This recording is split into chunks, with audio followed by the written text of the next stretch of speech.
Bien, buenas noches, amigos, compañeros y hermanos de los diferentes países de América Latina, de las diferentes ciudades de Colombia. Bienvenidos a una conferencia más de sabiduría gnóstica, una sabiduría de los dioses para los hombres, conocimiento develado y revelado, únicamente se entrega para los tiempos del fin de toda raza. A la humanidad a través de todos los tiempos únicamente se le entrega el símbolo y la parábola. El misterio solamente se entrega a los pocos, a los iniciados, pero como estamos en el apaga y vámonos, estamos al borde de una tercera guerra mundial, entonces la General de Logia Blanca le está entregando a toda la humanidad el misterio. Estamos develando el símbolo y la parábola para bien de la pobre humanidad como dice la profecía de las Sagradas Escrituras, y será divulgado el Evangelio del Reino a todas las naciones, y después vendrá el fin. Estamos hablando de la reencarnación, vamos a entregar testimonios de vidas pasadas, voy a entregar testimonios de mi vida pasada. Bueno, Platón, el gran maestro de la antigua Grecia, narra el fallecimiento de un soldado llamado nos dice Platón. Los jueces divinos lo regresaron nuevamente a la vida para que explicara a la humanidad qué ocurría en la etapa posterior a la muerte. Al momento de regresar, se encontró con otras almas que se preparaban para nacer en nuevos cuerpos. Simplemente él había muerto clínicamente y le iban a regresar a la vida para que diera testimonio. Él se encontró con otras almas que se preparaban para nacer en nuevos cuerpos. Él y todas esas almas eran dirigidas a la llanura del olvido, en medio de un calor terrible y sofocante. No se veía ningún árbol ni nada que la tierra produce. Llegada la tarde, acamparon junto al río de la despreocupación, cuya agua no puede recogerse en ningún recipiente. Todos estaban obligados a beber en esa agua, pero algunos procedían muy inconscientemente y bebían más de la cuenta. A él no se le permitió beber de esas aguas y regresó a la vida recordando y explicando lo que había visto y oído. Colocado sobre la pira volvió en sí, cuenta cómo su alma al morir se separó del cuerpo, al morir el cuerpo, y, y que existían aberturas al más allá. Habían unos jueces que le dijeron que debía volver para informar. O sea, ahora mismo hay muchas personas que han muerto y han regresado a la vida. Y eso es un propósito de los dioses porque forma parte de esta enseñanza. La reencarnación es una enseñanza muy antigua. Dale. Ustedes saben que la Iglesia Católica fue fundada por un emperador Constantino. En esa época habían muchos grupos gnósticos y Constantino reunió a algunos que eran más o menos para el plan que él tenía, fundó la Iglesia Católica. Él fue el primer papa, no se llamaba papa, se llamaba Monseñor.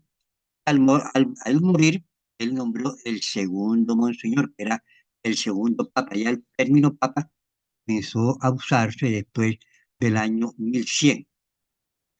Los primeros padres de la Iglesia, como Orígenes y San Clemente de Alejandría, predicaban, predicaban la doctrina de la reencarnación y afirmaban que el alma es preexistente, o sea, que el alma siempre es inmortal y siempre va y viene y que se encarna en sucesivos cuerpos. Sin embargo, en el concilio de Constantinopla, en el año 553, cuando mandaba el emperador Justiniano, en ese concilio se declaró herejía la doctrina de la reencarnación.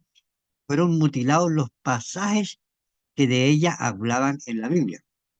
Pero quedaron algunas partes, por ejemplo, en Eclesiastés dice, no hay memoria de Salomón, dice, no hay memoria de lo que pasó, la pasada, ni de lo que sucederá, habrá memoria en los que vendrán después, porque por causa del pecado la memoria es puesta en olvido. O sea, por karma, por el pecado, nosotros no recordamos nuestras vidas pasadas. Pero aún en la Biblia se encuentran pasajes que están un poco relacionados y no fueron cortados. Por ejemplo, en Mateo 17, 10, 13, dice, Sus discípulos le preguntaron diciendo, ¿por qué pues dicen los escribas que es necesario que Elías venga primero? Respondió Jesús, a la verdad, Elías viene primero y restaurará todas las cosas. Mas yo os digo, que Elías ya vino y no lo conocieron, sino que hicieron con él todo lo que quisieron. Así también el Hijo del Hombre padecerá de ellos. Entonces los discípulos comprendieron que les había hablado de Juan el Bautista. Juan el Bautista es el mismo Elías y eso está profetizado también en Zacarías. En Mateo 16, 13 y 14 dice, viniendo Jesús a la región de Cesarea de Filipo, preguntó a los discípulos, ¿quién dicen los hombres que es el Hijo del Hombre? Ellos dijeron, unos, Juan el Bautista, otros, Elías, otros, Jeremías, algunos de los profetas. Como vemos, los discípulos y apóstoles, que eran los duros, los que estaban cerca del Señor, conocían la doctrina de la reencarnación. Vamos a hablar ahora sí de vidas pasadas, y voy a hablar de unas vidas pasadas que el Padre me ha permitido conocer. Fui un soldado romano bajo la dirección de mi general Julio César. Como general fue enviado a conquistar a las Galias. Las Galias en aquellos tiempos eran los bárbaros, los Galias eran los galos, los franceses, estaban los hispanos, estaban los hermanos, era una cantidad de tribus que se unieron y formaron un poderoso ejército para enfrentarse a las legiones romanas de Julio César. Eh, a los 8 años, o sea, la batalla de las Galias duró exactamente 8 años. A los 8 años regresamos con Julio César a Roma. Al llegar a Roma había un río llamado el Rubicón. Pompeyo mandó unos emisarios a decirle a Julio César que tenía que entrar solo, que tenía que entrar sin el ejército. El ejército de Julio César estaba compuesto por 50 legiones. Cada legión tenía 2000 hombres. Cada legión tenía dos generales. Pero Julio César desobedeció lo que le mandó decir Pompeyo, que era el que mandaba. Atravesamos el Rubicón, los 100.000 que lo acompañábamos, y Julio César dijo, la suerte está echada. Y entramos a la imperial y gloriosa Roma en medio del alborozo de los víctores del pueblo romano que nos aclamaba. Pompeyo en esa época salió huyendo para Egipto, etcétera, etcétera. Bueno, esa fue una vida que fui como soldado de Julio César. En otra vida fue comandante de una centuria, era centurión. Una centuria era que mandaba 100 hombres. En otra vida fui médico en Hamburgo, Alemania, el mayor puerto industrial de Alemania. Hamburgo la atraviesa un río llamado el río Elba, que va hacia el mar. En la vía que va de la ciudad hacia el mar, en la parte derecha, mi persona era médico y tenía un consultorio. O sea, que si esta oportunidad yo pudiera ir y la casa estuviera ahí, yo sabía dónde era que en esa época ejercía el papel de médico. En otra vida vivía en la China, con la esposa que actualmente tengo. Cultivábamos arroz.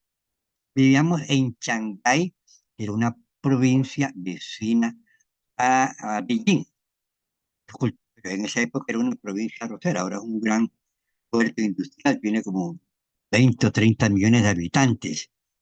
Eh, en esa época, cuando cultivábamos el arroz, usábamos unos sombreros grandes para protegernos, para protegernos del sol. Entonces, también participé en la Primera Guerra Mundial y, y fui comandante. Por poco me matan. En otra vida fui profesor de artes marciales también en la China. Otra vida fui escritor en la antigua Grecia. En otra vida fue un monje tibetano. Y por esta razón tengo una gran admiración por el pueblo y por la historia del Tíbet. Recordamos pues que en el año 1940, cuando Mao Zedong derrotó a Chiang Kai-shek, entonces en esa época invadieron al Tíbet en el año 1949. Y al Dalai Lama, que tenía como 19 años, aproximadamente lo nombraron por ahí como vicepresidente, pero era como para ganárselo posteriormente, cuando ya iban 9 años de la Revolución China, se supo que había un plan para matar al Dalai Lama. Entonces los tibetanos hicieron una guerra, claro que iban a perder, ¿no? Y huyeron, Dalai Lama huyó con 100.000 discípulos, atravesaron los montes helados ellos, atravesaron el Tíbet oriental, porque el Tíbet oriental no está en manos de la China, el Tíbet oriental está en manos de la India. Atravesaron el Tíbet oriental, llegaron a la India eh, y llegaron a la región de Dharmasala. Ya formaron una especie de una pequeña ciudad, tienen sus conventos, tienen sus escuelas y todos los que se logran fugar allá del Tíbet llegan a esa región. Eh, Nos cuenta el Dalai Lama que cuando iba huyendo con esos 100.000 tibetanos, los chinos lo buscaban con esa aviación que tenían en aquella época. Y se formó una gran nube y no los pudieron ver. Cuando ya entraron a China, la nube desapareció, pero ya ellos no podían entrar, violar violar la soberanía aérea de otro territorio. Esas fueron algunas de mis vidas pasadas. Tenemos la vida pasada del gran maestro Julio César. O sea, esto, algunos aquí en la noche, el padre nos muestra la vida. La mayoría de los discípulos del centro en el que están trabajando le han mostrado una, dos, tres, cuatro vidas pasadas. Es una facultad que en estos tiempos muy pocas personas poseen y vamos a dar testimonio de una persona, por ejemplo, el maestro Samael Aumbior, filósofo, antropólogo, recuerda exactamente todas sus vidas pasadas. Por ejemplo, él estuvo encarnado en la antigua Roma y fue el famoso general Julio César. Julio César. Él fue encargado, el Senado, le fue enviado por el Senado para conquistar a las Galias. Hay personas, formó parte de ese ejército. Al entrar nuevamente a Roma con su poderoso ejército de 100.000 hombres, 30 legiones, eh, el César, el Pompeyo le mandó a decir que no podía entrar, que debía entrar él solo, etcétera. Bueno, él entró, quedó como César, quedó mandando, pero hay que hablar en esta vida, el maestro Samuel nos cuenta del señor Bruto. El Bruto era un político importante que formaron un atentado para matar a Julio César, pero lo descubrieron, más sin embargo, Julio César lo perdonó, después se volvieron grandes amigos y él iba a la casa de, de Bruto, las esposas de Bruto era amiga de la esposa de Julio César, etcétera, etcétera. Más sin embargo, él lo estimaba mucho, a él era como un hijo. Más sin embargo, ustedes saben que existe siempre la traición, y la traición no es del peor enemigo, la traición es de la persona más cerca y del mejor amigo. Se llama los traidores. eh, Comprendan. Entonces, para esos tiempos en que va a suceder lo de Bruto, un astrólogo muy sabio y muy famoso de aquella época, que yo creo que tenía clarividencia, le dijo a Julio César, se lo dijo personalmente, no vayas al Senado en los idus de marzo. Hay una época en la antigua Roma que era en marzo, se llamaba los idus de marzo. Cuando llegaron los idus de marzo, Marco Antonio, que era el general más leal que tenía Julio César, le preguntó al astrólogo, bueno, pero ya llegó los idus de marzo y no ha pasado nada. El astrólogo le dijo, ya llegaron, pero no han pasado todavía. Entonces, Bruto se reunió con 63 senadores conjurados, y para matar a Julio César. Cuando Julio César tenía una guardia pretoriana dispuesta a todos y cada uno a dar la vida por Julio César en aquellos tiempos. Entonces, él llegó con la guardia pretoriana en los idos de marzo al Senado, despidió a la guardia, se pueden ir, entró solo al Senado, lo estaba esperando un senador en el camino y le comenzó a preguntar unas cosas. Aparecieron los 63 senadores y comenzaron a darle cuchillo. La esposa de Julio César se llamaba Calpurnia en aquella época. Entonces Calpurnia era una iniciada también, es la misma Arnolda de esta vida. Entonces Calpurnia tuvo un sueño donde vio caer del cielo una gran estrella a la tierra. Cuando uno ve una gran estrella que cae a la tierra, eso se llama muerte de una persona importante. Y Calpurnia lo sabía. Entonces corrió allá a la, donde su amigo Bruto y su esposa y preguntó por Bruto, no estaba. La esposa le dijo, salió y recuerdo que cogió una daga es un cuchillo. Entonces Calpurnia se fue corriendo al Senado, pero cuando llegó al Senado ya habían matado a Julio César. Se recuerda que Julio César cuando vio el cuchillo también o la daga de Bruto le dijo, tú también, hijo mío. Y eso quedó escrito para la historia.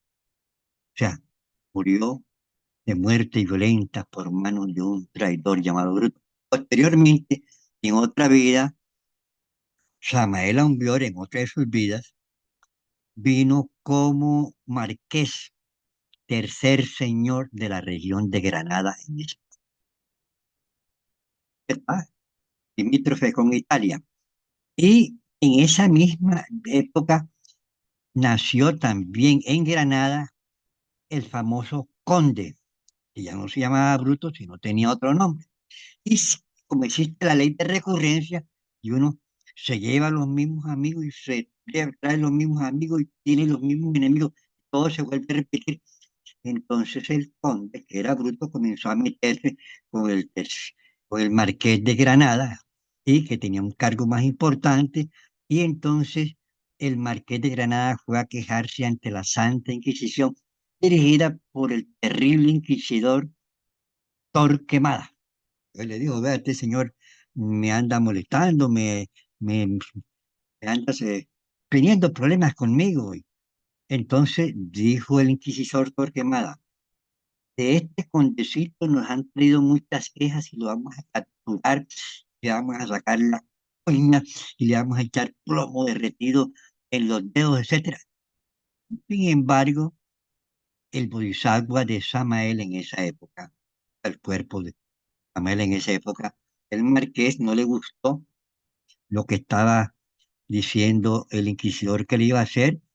Entonces, no le gustó y le dijo, vea, señor, yo aquí he venido a pedirle una amonestación cristiana. Y se le salió un poco la ira, como él mismo cuenta.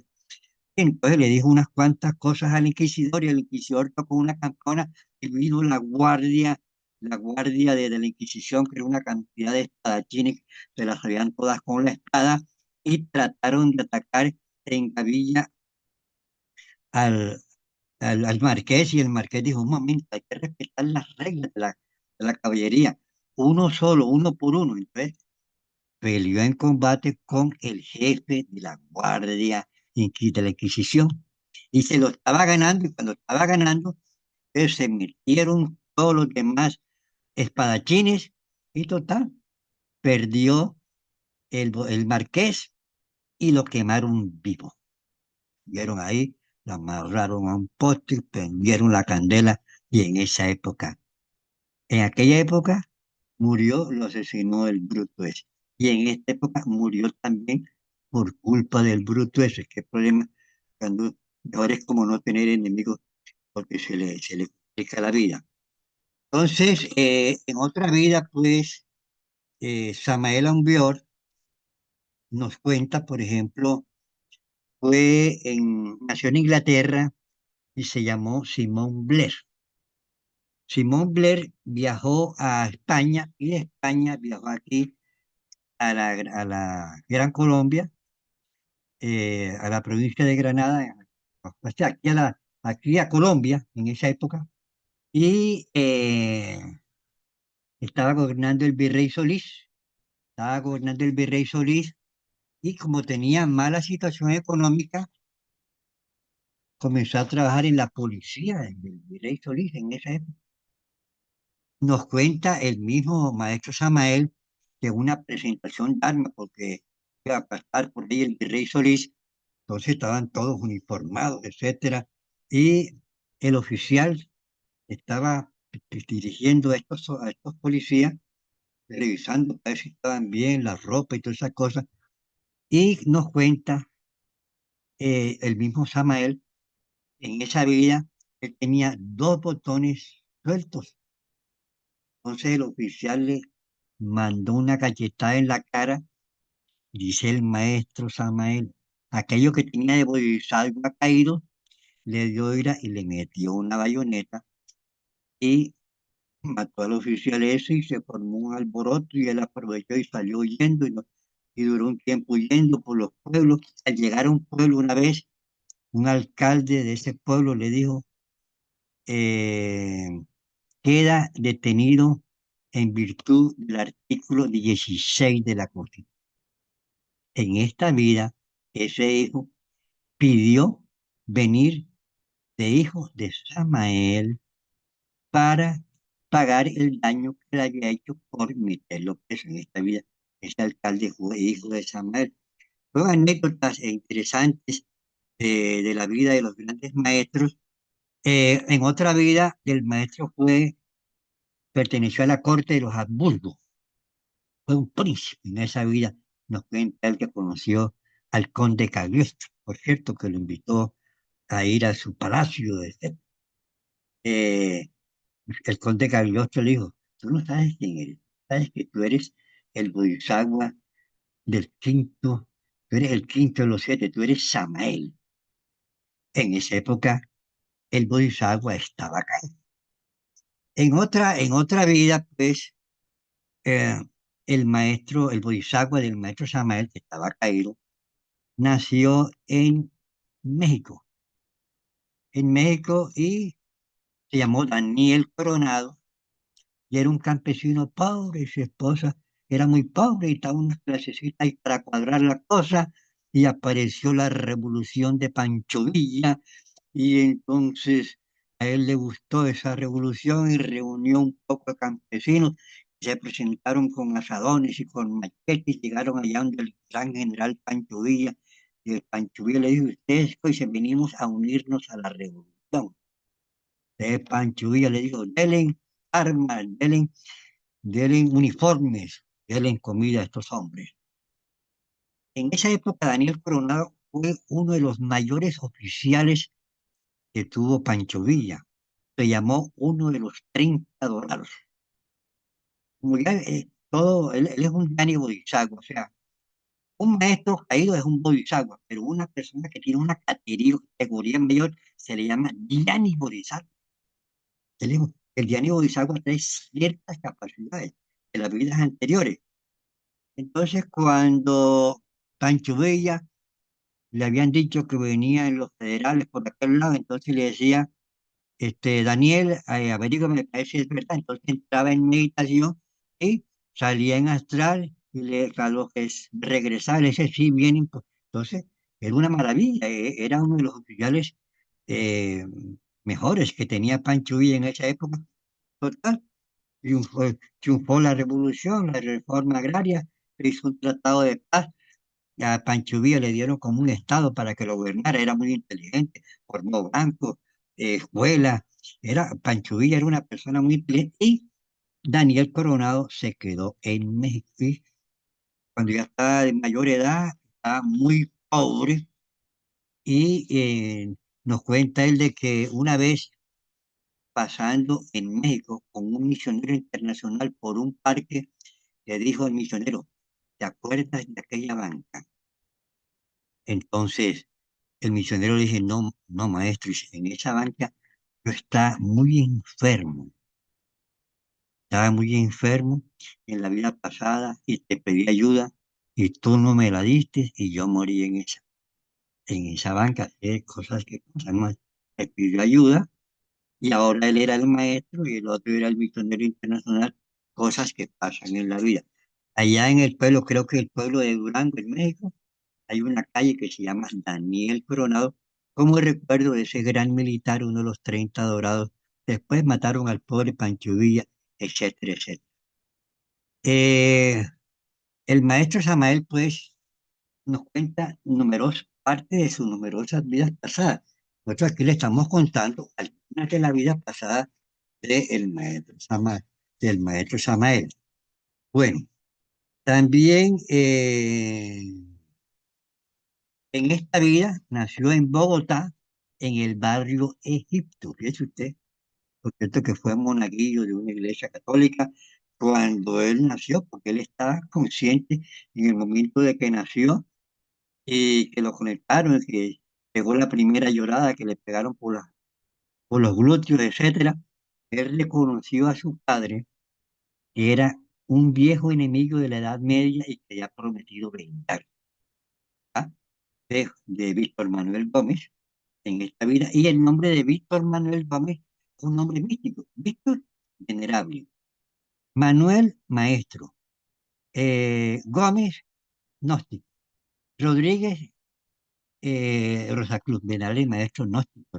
Ya él venía predestinado para cumplir una gran misión y en esta vida tuvo muchos problemas con el papá, era un general del ejército de Colombia, y en la familia de, de Samuel Ambior, física de Víctor Manuel Gómez, hay 7 generales. Es más, el mismo hijo, uno de los hijos de él, llamado Salomón, que es amigo mío, es, es general de la República. Ya está retirado, es abogado, ya tiene como 80 años el hombre. 7 generales, o sea, una familia de militares. Bien sabemos que Samael Aumbior es el regente del planeta Marte. Usted sabe que cuando uno nace, cada uno de los seres humanos aquí pertenecemos a un rayo. Uno pertenece al rayo de Marte, al rayo de Venus, al rayo del Sol. Por ejemplo, mi persona pertenece al rayo de Marte. Ya tengo una línea también militar. Y en varias vidas he sido militar. Pues, en esta vida me presenté para oficial, pero afortunadamente no quedé. Porque ya ahora en la noche ya no me gusta la vida de militar. Eh, Bueno, esas son las vidas de Samael Aumbior. Ahora tenemos aquí unas vidas, por ejemplo, de personas muy importantes en la historia. Tenemos el caso del general George Patton, héroe de la Segunda Guerra Mundial. Él cuenta que una vez fue enviado como capitán a hacer un curso de tanquista en una región de Langres, en Francia. Langres había sido un pueblo romano creado durante la época de Julio César, precisamente. Entonces, aunque nunca había estado allí, entonces él cuenta en esta vida, nunca había estado allí, en la última vida, sorprendió a todos contando los mínimos detalles sin haber caminado.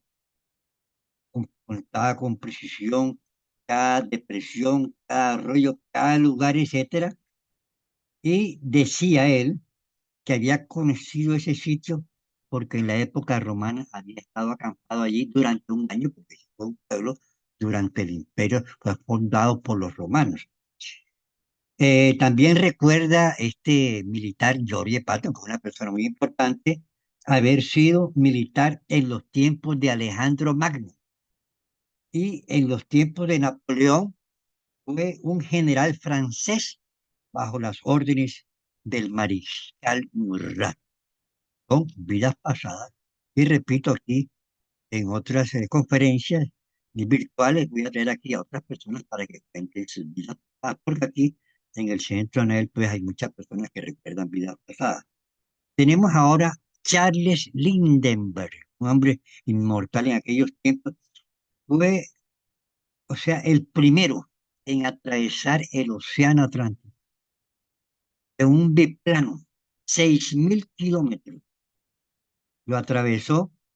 Resulta que había un antropólogo francés que había ofrecido $25.000 para el primero que atravesara el océano Atlántico entre Nueva York y París.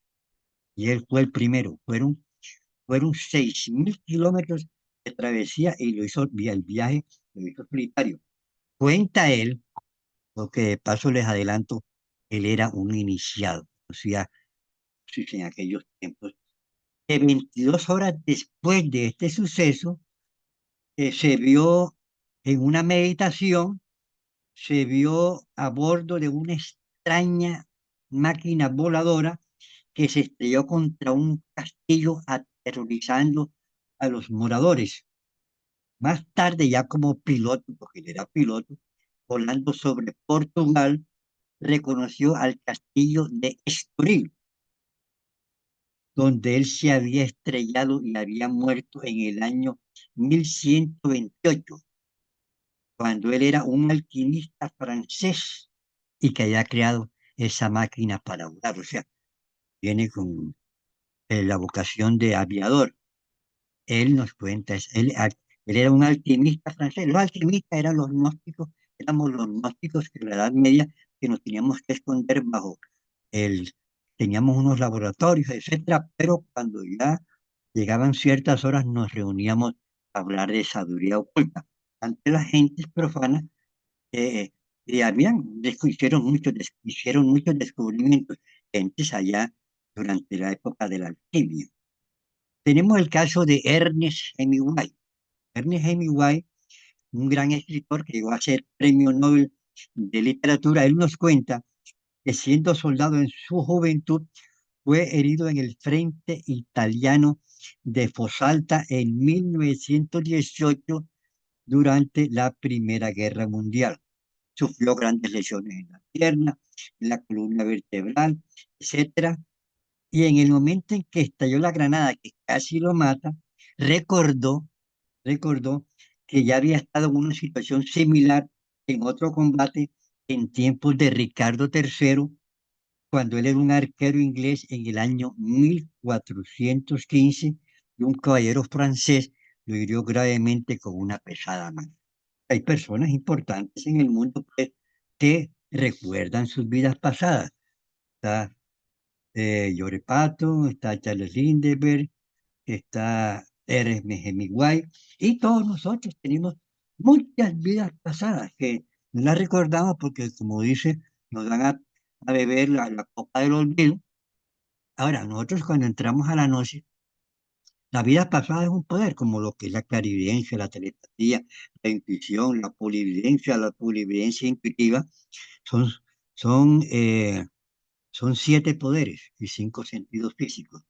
El cuerpo astral tiene sus poderes, pero los tenemos atrofiados, en otros de esos poderes no están desarrollados.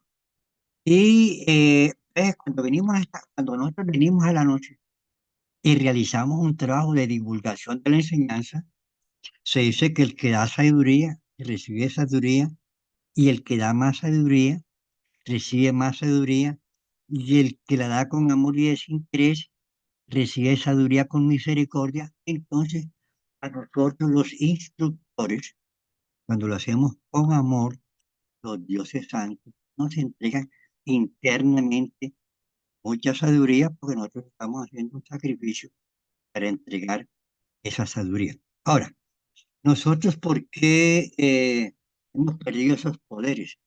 Resulta que nuestra alma está esclava en el pecado. Esto lo enseña el Divino Cristo cuando nos enseña, con paciencia deberéis liberar vuestra alma del pecado.